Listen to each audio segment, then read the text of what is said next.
Hi Internet, I'm Zackary, and this is my first blog. Don't mind that. I had some back problems and my therapist said that I needed someone to constantly massage my neck. Really? Is that what you guys came up with? An obsessive-compulsive massage therapist? Even I don't believe that. I mean, I believe in the Easter Bunny and Santa Claus. But this?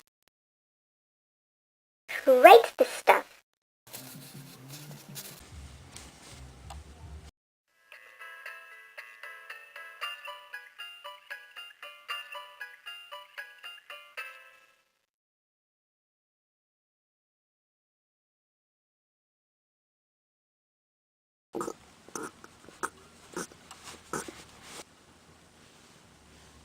Yeah, so just ignore the hand.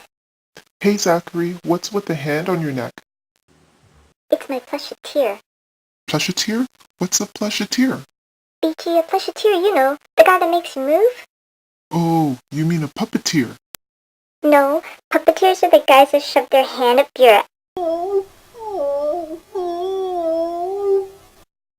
Yeah, so I prefer a Plushateer obsessively clinging to my neck than a puppeteer. If you want to know what happens to Kermit, link in the sidebar. Over there. Thank God I'm not a puppet.